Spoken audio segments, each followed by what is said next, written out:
மணிப்பூர், காஷ்மீர் கொடுத்து United நேஷன்ஸ்னுடைய human ரைட்ஸ்னுடைய பொதுச் செயலாளராக இருக்கிறவர் ஒரு கருத்தை தெரிவித்திருந்தார். அங்கெல்லாம் என்ன ஒரு கருத்து சுதந்திரம் இல்லை, மனித உரிமைக்காக போராடுபவர்கள் மேலே தாக்குதல் நடக்கிறது, இண்டிபெண்ட் ஜேர்னலிஸ்டுகளுக்கெல்லாம் அங்கே ஒரு தாக்குதல் இருக்கிறது, அங்கே ஒரு ரெஸ்ட்ரிக்டட் லாஸ் நிறைய இருக்குது அப்படின்னு எல்லாம் நிறைய விமர்சனங்களை வைத்திருந்தார். அதில் காஷ்மீர், மணிப்பூர் இதெல்லாம் அடக்கம் அப்படிங்கிற மாதிரியான விமர்சனங்களை எல்லாம் வைத்திருந்தார்.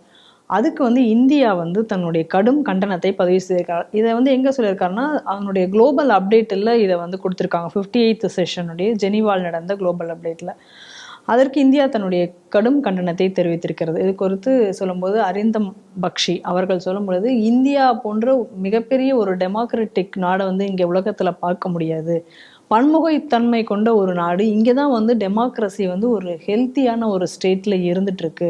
இதை நீங்கள் வேண்டுமென்றே ஒரு இந்த மாதிரியான விமர்சனங்களை தொடர்ந்து யூஎன் இது மாதிரி வைத்து கொண்டிருக்கு. இது ஒரு முறை கிடையாது, இல்லாத ஒரு விஷயங்கள், இதுக்கு எந்த ஒரு ஆதாரமும் கிடையாது, இந்த மாதிரி இல்லாத ஒரு விஷயத்தை நீங்கள் இது போல் சொல்லியிருக்கீங்க அப்படின்னு சொல்லிட்டு தங்களுடைய கடும் கண்டனத்தை தெரிவித்திருக்கிறார்கள்.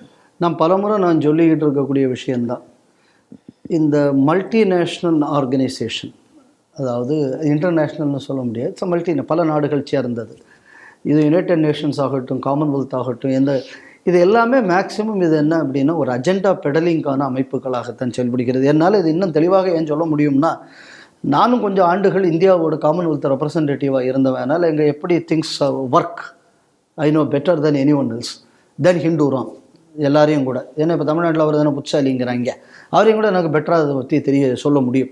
ஸோ இது ஒரு ஜென்ரலாக இந்த எல்லா ஆர்கனைசேஷனும் இது முதல்ல இந்த ரைட்ஸ் பேஸ்ட் அப்ரோச்னு ஒன்று இவனுக்கு சொன்ன உடனே எல்லா நாடும் ரேட்டிஃபை பண்ணுது. இந்த ரைட்ஸ் பேஸ்ட் அப்ரோச்சுங்கக்கூடியதை ஏதோ 1-2 பேர் இந்த ஹியூமன் ரைட்ஸை பற்றி பேசினா, அவன் ஒரு 10 இடத்துல பேசினா உடனே அதை பயன்படுத்தி கொண்டு பல நாடுகள் பல நாடுகளில் உள்ள பொலிட்டிக்கல் மக்கள் எந்த பார்ட்டியை சூஸ் பண்ணோம், எந்த பார்ட்டி எந்த நாட்டுக்கு சாதகமாக இருக்க வேண்டும் என்பதற்காக ஒவ்வொரு நாட்டோட பாலிட்டிக்ஸில் இன்டர்ஃபியர் பண்ணுறதுக்கு இந்த மாதிரியான பல விஷயங்களை பல நாடுகள் பெஞ்ச் மார்க்காக செட் பண்ணாங்க. இந்த பொல்யூஷன் இண்டிகேட்டர், இந்த human development report, happiness index, இதெல்லாம் தனித்தனி குப்பைகளின் உச்சம் இதெல்லாம். அப்போ எப்படி இதில் இந்த ஹாப்பினஸ் இண்டெக்ஸும்மா, இந்த ஹாப்பினஸ் இண்டெக்ஸில் இந்த யாரா உலகத்திலே சந்தோஷமாக, பங்களாதேஷ்காரன் தான் சந்தோஷமாக இருக்கான், அவன் நாட்டில் சோத்துக்கு வழி இல்லாமல் இல்லீகலாக அந்த நாட்டுக்குள்ளே நுழையிறான்னா. நம்ம சந்தோஷமாக இருக்கிறவன் ஏன் சந்தோஷமான நாட்டை விட்டு வெளியில் வரப்போகிறான்? இதை பற்றி ஒரு வயலும் இதை பற்றி பேச மாட்டான். ஏன்னா இவனுங்களுக்கெல்லாம் என்ன கஷ்டம்னா, நம்ம ஊரில் இருக்கக்கூடிய பியூரோக்ராட்ஸுக்கு, நம்ம ஊரில் இருக்கக்கூடிய முக்கியமான ஆஃபீஸர்களுக்கெல்லாம் என்ன கஷ்டம்னா, இது எங்கேயாவது இந்த அசைன்மெண்ட்டுக்கு போகிறது, இவங்க பப்ளிஷ் பண்ணுற பேப்பர் ஏதாவது ரிப்போர்ட்டில் ப்ரெசென்ட் பண்ணணும், இதில் ஒரு அரிப்பு. சிலவங்களுக்கு என்னென்னா இந்த கான்ஃபரன்ஸுக்கு போயிட்டு வருதில் ஒரு சுகம் இருக்கும். இப்போ என் கூட பல நண்பர்கள் உண்டு, நம்ம ஹிந்து அமைப்புகளில் வேலை பார்க்குறவங்க. இவங்களுக்கெல்லாம் சிலவங்களுக்கு சில முக்கியமான ஒரு கலந்தாய்வு கூட்டத்தில் போகாட்டா இவங்களுக்கு தூக்கம் வராது.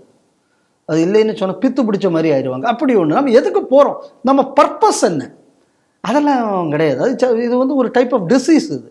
ஸோ இந்த மாதிரியான டிசீஸ் இதில் ஒன்றுன்னா இந்த இன்டர்நேஷ்னல் கான்ஃபரன்ஸுக்கு போகிற டிசீஸ். அதனால் இதை பற்றி என்னங்கக்கூடியது யோசிக்கிறது கிடையாது. அப்புறம் என்னென்னா சில வார்த்தைகளை இப்படி பயன்படுத்துவானுங்க, ரைட்ஸ் பேஸ்ட் அப்ரோச். இது இன்னும் பெருசாக ஒரு இங்கிலீஷில் அவன் சொல்லிவிட்டான். அதுக்கப்புறம் ஈக்குவாலிட்டி அப்படின்னு ஒரு வார்த்தை, அப்புறம் ஈக்விட்டபிள் டிஸ்ட்ரிபியூஷன் அப்படிங்கணும். ஸோ இந்த மாதிரியான இந்த கேட்சி வேர்ட்ஸ் இருக்கு இல்லையா, இதை வச்சு இவனே ஒரு கற்பனை கோட்டை கட்டிப்பான். இந்த என்விரான்மெண்ட்டுன்னு ஒரு கூட்டம் உண்டு. நீங்கள் பார்த்தீங்கன்னா சில கவர்மெண்ட் ஆஃபீஸில் சில இந்த என்விரான்மெண்ட்டில் நான் ரொம்ப அந்த என்விரான்மெண்ட் பித்தின் உச்சத்தில் இருக்கேன்பான். இவன் ஆஃபீஸில் போயாச்சுன்னு பார்த்தோன்னா ஒரு மர டேபிள் இருக்காது, மர ஷெல்ஃப் இருக்காது, மர சேர் இருக்காது, எல்லாம் ஸ்டீலாக இருக்கும். ஏன்னு, மரம் வெட்டுவதற்கு நான் எதிர்த்தவன், அதனால் நான் ஸ்டீலில் தான் வைப்பேன். ஒரு வேடிக்கை என்ன தெரியுமா, ஸ்டீல் வரணும் அப்படின்னு சொன்னால் இரும்பு வேணும். இரும்பு அப்படின்னா என்னன்னா, பூமிக்கு மேலே இருக்கக்கூடிய செம்மண் இதில் இருந்து தான் இரும்பு எடுக்கிறோம். நீ இந்த மாதிரி ஒரு ஸ்டீல் ரேக் பண்ணணும்னா நீ ஒரு மலையில் ஒரு பகுதியவே நீ சோழியை முடிக்கிற. நான் ஒரு மரத்தை வெட்டியாச்சுன்னா அடுத்த 15வது வருஷம் இன்னொரு மரத்தை என்னால் அங்கே வர வைக்க முடியும். உன்னால் திருப்பி அந்த மாதிரி ஒரு இதை ஏற்படுத்த முடியுமா? இவனெல்லாம் புத்திசாலிகள்னு அவங்கள நினச்சிக்கிடுவாங்க. ஸோ இந்த மாதிரியாக இந்த மனப்பிராந்தி இது என்ன பண்ணுதுன்னா, இந்த மாதிரியான வெளிநாட்டில் இருக்கக்கூடிய இந்த ஐடியாஸ் எல்லாம் வாங்கிக்கிட்டு, அதாவது அவங்க வாந்தி எடுத்தது இவங்க சாப்பிட்டு கொப்பளிக்கிறது, இவ்வளோதான் இதில் கவனிக்கணும். ஸோ இந்த மாதிரியான இன்டர்நேஷ்னல் பாடிஸ் எல்லாமே எப்படின்னா, சில நாடுகளுக்கு ஃபேவராக ஒரு இன்டர்நேஷ்னல் பெஞ்ச் மார்க்குன்னு ஒன்று தயார் பண்ணி, அந்த பெஞ்சு மார்க்கில் இந்த நாட்டோட தன்மையை ஒழித்து இன்னொன்னை புகுத்துவது, இதுதான் இந்த இன்டர்நேஷ்னல் ஆர்கனைசேஷனோட பொதுவான வேலை. இப்போ இந்த இன்டர்நேஷ்னல் இதில் வந்து இந்த ரைட்ஸ் அப்படிங்கக்கூடிய ஏற்கனவே இந்த WHO இந்த வேலையை செய்தது. சீனாவுக்கு ஆதரவாக இருக்குன்னு சொல்லி அமெரிக்கா இப்போ WHO விட்டு வெளியில் போயிடுச்சு. இதில் ஒரு வேடிக்கை என்ன அப்படின்னு சொன்னால், இந்த ஊஹான் வைரஸ், அதாவது நம்ம சீன வைரஸ், அதாவது நம்ம ஊரில் கொரோனா அப்படின்னு சொல்லிக்கிட்டு இருந்தோம். ஸோ இதோட பார்த்தா வச்சோன்னா ஊஹான்லேருந்து வெளியில் வந்திருக்கு. இப்போ அவனுக்கு அதை முதல்ல இந்த ஸ்டெயின்ஸை கொடுத்தது யாருன்னா இன்னொரு அமெரிக்கன் ஒருவனும், அதுக்கப்புறம் இப்போ ஒரு ஆய்வில் யாரோ சொல்லிக்கிட்டு இருக்காங்க. அது வெரிஃபை செய்யப்பட வேண்டும். நான் அதை பற்றி நான் முன்னாடி ஒருக்கு பேசியிருக்கேன். ஸோ இது ஏற்கனவே இது மாதிரி நடந்து இந்த இன்டர்நேஷ்னல் ஆர்கனைசேஷன் இப்போ என்ன பண்ணியிருக்கணும், WHO உண்மைக்குமே வேர்ல்டு ஹெல்த்தை பற்றி கவலைப்படக்கூடியதுன்னா ஏன் இந்த ஆரிஜனும் இதுக்கு பின்னாடி உள்ளதை பற்றி ஏன் இதுவரை ரிப்போர்ட்டு கொடுத்துருக்கணும்ல. அந்த வைரஸ் வந்து போய் 30 வருஷம் ஆச்சு. இப்போ அதுக்கு வந்து இப்போ எங்கேருந்து வந்தது, எதுனால வந்து இதில் இருந்தால் வந்ததுன்னா who should be penalized for it? வந்துதா? வரல. ஏன்னா அதுக்கு ஒரு அஜெண்டா இருக்குது. அதே மாதிரி இப்போ இவங்களுக்கு ஒரு அஜெண்டா என்ன அப்படின்னா, இந்தியாவை வந்து பேசணும் தப்பாக. இப்போ மணிப்பூரில் விடலை, இங்கே விடலை, ரைட். இப்போ என் கேள்வி என்ன அப்படின்னு சொன்னால், ஹிந்துக்கள்னா உங்களுக்கு மனுஷன் கிடையாது, இஸ்லாமோஃபோபியாவை ஏற்றுப்பாங்களாம். இப்போ ஹிந்துவோஃபோபியாங்கிறத ஏன் ஏற்றுக்க மாட்டேங்கிறீங்க நீங்கள்? ஹிந்துக்கள் மீதான தாக்குதல் ஆஸ்திரேலியாவில் நடந்தது, கனடாவில் நடந்தது, யூகேல நடக்கிறது, யூஎஸ்ல நடந்திருக்கு, இந்தியாவில் அனுதினமும் நடக்கிறது, பங்களாதேஷ், ஆப்கானிஸ்தான், பாகிஸ்தான் கேட்கவே வேண்டாம். ஏன் அப்போ ஃபோபியாவில் கூட இப்போ என்ன, இப்போ இஸ்லாமோஃபோபியானா ஏற்றுப்பியே, இப்போ ஹிந்துவோஃபோபியா ஏன் உங்களால் ஏற்றுக்க முடியல? இதில் பாகிஸ்தான் பேரே மென்ஷன் பண்ணலையா? அதாவது பரவாயில்ல, சரி. அதனால உங்களுக்கு என்னென்னா, அந்த ஹிந்துவோஃபோபியான்னு ஒன்று இல்லாத காரணத்தினாலே நாங்கள் ஹிந்துக்களை மனிதனாக பார்க்கவில்லைன்னு கூட சொல்லலாம். நாளைக்கு துலுக்கோஃபோபியா இருக்குல்ல, இஸ்லாமோஃபோபியான்னு ஒன்று இருக்குல்ல. இப்போ பல சூஃபி ஷ்ரைன்ஸ் கிட்டத்தட்ட ஒரு 50,000 ஷ்ரைன்ஸு கிட்ட, மெண்டின் ஷரீஃப்ஸு அது இதுன்னு ஒரு 5000 கிட்ட ஏதோ இருக்குது பங்களாதேஷில். அதில் 100க்கும் மேற்பட்ட சூஃபி அசட்ஸ், ரிலிஜியஸ் அசட்ஸ், இதை இந்த யூனிஸ் ஆட்சி, அதாவது சுருக்கமாக சொல்ல போனோன்னா ஷேக் ஹசீனாவை விரட்டினதுக்கப்புறம் வந்ததுக்கப்புறம் அவைகள் உடைக்கப்பட்டுள்ளன. ஏன் அதை பற்றி திறக்கல? ஒரு இஸ்கான் சாமியாரை பிடிச்சி ஜெயிலில் போட்டிருக்கீங்களே, ஃப்ரீ ஸ்பீச் அங்கே கொல்லப்பட்டிருக்கிறது ஏன் நீங்கள் சொல்லலை? இவ்வளவு இந்துக்கள் கொல்லப்பட்டிருக்கிறார்கள், இவர்கள் கோவில்கள் இடிக்கப்பட்டிருக்கின்றன, இடிக்காதீங்கன்னு சொன்னவரை ஜெயிலில் போட்டிருக்கிறது ஏன்? அப்போது வந்து இது வந்து நீங்கள் வந்து ஸ்ட்ராங்குலேட் பண்ணுறது இல்லையா? சொல்லியிருக்கணுமா வேண்டாமா?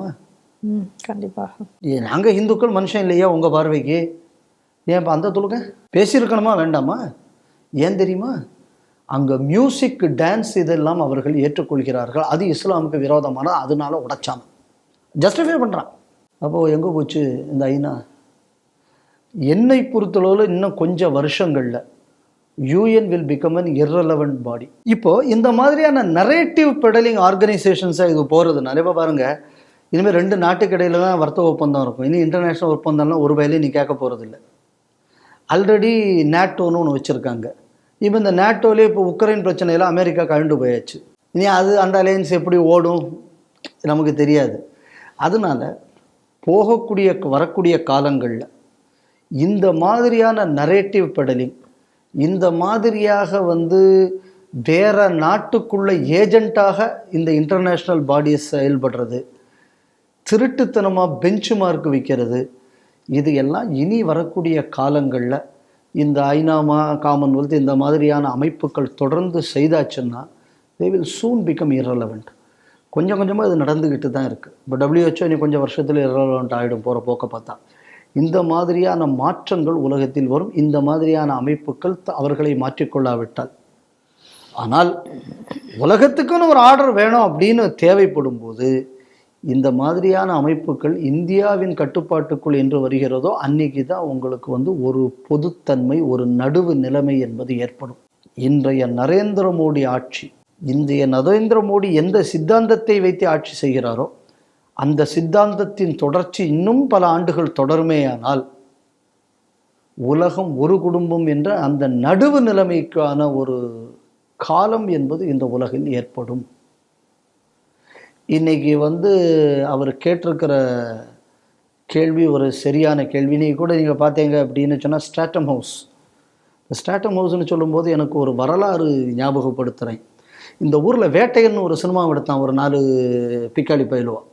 அதில் ஏதோ என்ன சொல்லியிருந்தான் அப்படின்னா, ஏதோ வெள்ளைக்காரன் வந்த பிறந்தான் இங்கே கல்வியே வளர்ந்தது, எல்லாவனுக்கும் கல்வி கொடுக்கப்பட்டது அப்படின்னு இவன் அடிச்சு விட்டான். 1931 இதே ஸ்ட்ராட்டம் ஹவுஸில் மகாத்மா காந்தி பேசும்போது சொன்னார், வெள்ளைக்காரன் ஆட்சி வந்ததுக்கப்புறம் தான் இந்த நாட்டில் எழுத்தறிவில்லாதவர்கள் அதிகமானார்கள். 1931 எங்கிட்ட டேட்டா இருக்குது அப்படின்னு சொல்லி மகாத்மா காந்தி பேசினார். வரலாறை படிக்கணும். சும்மா லைலா காலேஜ் பாதிரிகிட்ட காசு வாங்கிட்டு சினிமா எடுக்கப்படாது. அந்த சினிமாவும் இந்த பிஜேபி காரணம் போய் அந்த சென்சார் உள்ள போய் கட் பண்ணாமல் விட்டான்ல. அப்போ இவன் எங்கே வாங்கினான்னு நமக்கு தெரியாது. எல்லாத்துக்கும் வித்தியாசம் ஒன்றும் கிடையாது 2 பயல்களுக்கும். அப்போ இந்த சினிமா விடும்போது இதே ஸ்ட்ராட்டம் ஹவுஸிலிருந்து நம்ம ஜெய்சங்கர் ஒரு பேட்டி கொடுக்குறார். அப்போ ஒரு பாகிஸ்தான் ஜேர்னலிஸ்ட், நான் உங்கள்கிட்ட கேட்கக்கூடிய கேள்வியினால நீங்கள் நடுநடுங்கி விடுவீர்கள் அப்படின்னு எல்லாம் சொல்லி, சரி கேள்ராஜான்னாரு. அந்த ஸ்ட்ராட்டம் ஹவுஸில் அவன் அந்த ஒரு கேள்வி கேட்டான், காஷ்மீரில் அது நடக்குது இது நடக்குது, நீங்கள் என்னத்தை பண்ண போகிறீங்க? அவர் தெளிவாக சொன்னார், 370 நீக்கியாச்சு, காஷ்மீரில் ஒழுங்காக எலெக்ஷன்லாம் நடத்தி முடிஞ்சாச்சு, இன்னி காஷ்மீரில் இருக்கிற பிரச்சனை தீர்றதுக்கு ஒரே ஒரு வழி தான் இருக்குது, பாகிஸ்தான் பிடிச்சிருக்கிற பார்ட்டை நான் திருப்பி இந்தியாவோட சேர்த்தேன்னா மொத்த காஷ்மீர் பிரச்சனையும் தீர்ந்துரும்னார். இது அங்கே போய் சொல்லிட்டார். அதனால் இது மக்களுக்கு நாங்கள் கொடுத்துருக்கிற வாக்குறுதிங்கிற வார்த்தையும் அவர் சொல்லியிருக்கார். அதனால இந்த மாதிரி ஐநாவில் பேசிவிட்டார்கள், ஐநாவில் சொல்லிவிட்டார்கள் அப்படின்னு வேண்டாம், நீங்கள் நீ ஹெட்லைன்ஸில் வேண்டாம், ஹிந்து பேப்பரில் போட்டுக்கலாம், அது உங்கள் கட்சி பேப்பரை வச்சு நீங்கள் நடத்திக்கிங்க.